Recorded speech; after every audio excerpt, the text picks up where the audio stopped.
I was in Jordan last year during the rainy season. For weeks, water came through the roof and down the road. Walking through Amman on these days, you wouldn't think the country has any shortage of water, but it does. Most of Jordan is a desert. Recent years have seen less rainfall, and the rain that does come is lost in evaporation.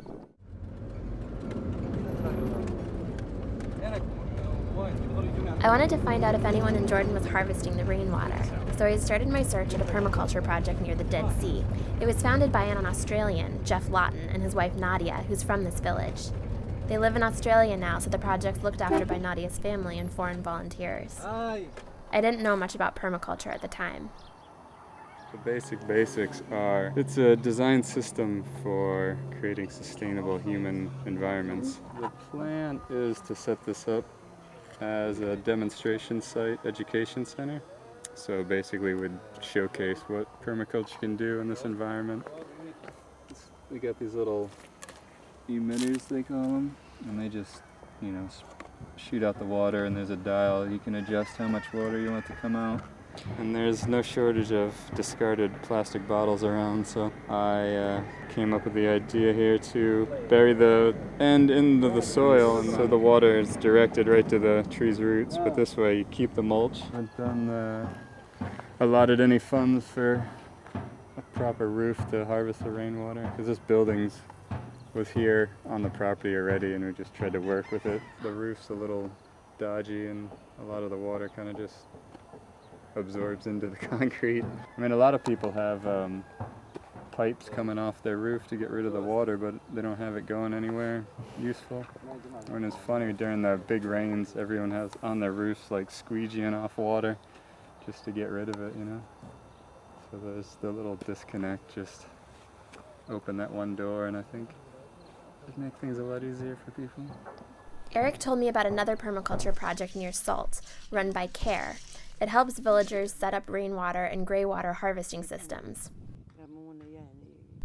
I spent 2 days with Sammy, the project director, and his team as they met with participating farmers, evaluating projects and distributing funds.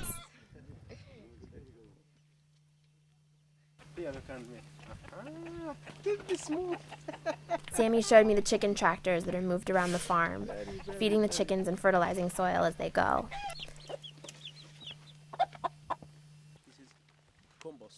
He showed me the compost heaps and water filtration. And also it have also reed plant to more purification of water.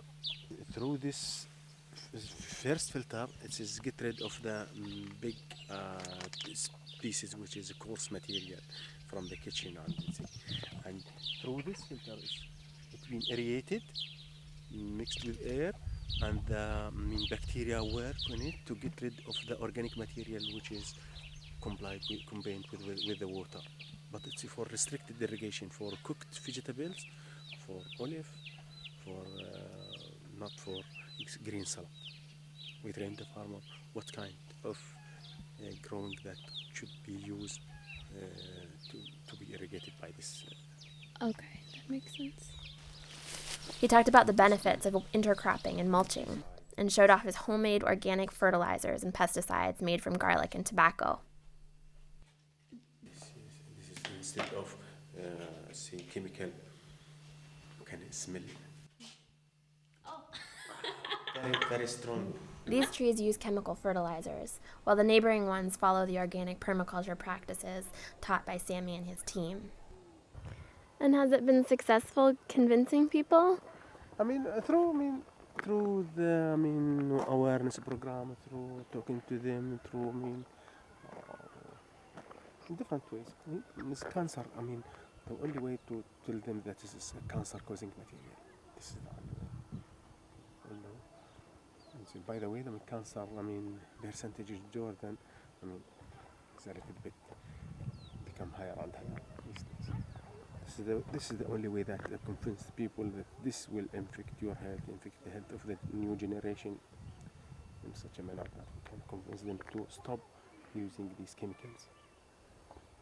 I'd heard a lot about permaculture before, but seeing it in practice like this helped me finally understand what a difference its whole ecosystem approach makes when working with such limited resources. More and more farmers are joining CARE's program, and when I left last year, they were getting ready to expand the project to 3 other villages. The farmers who participate say it saves money and gives them a better quality of life.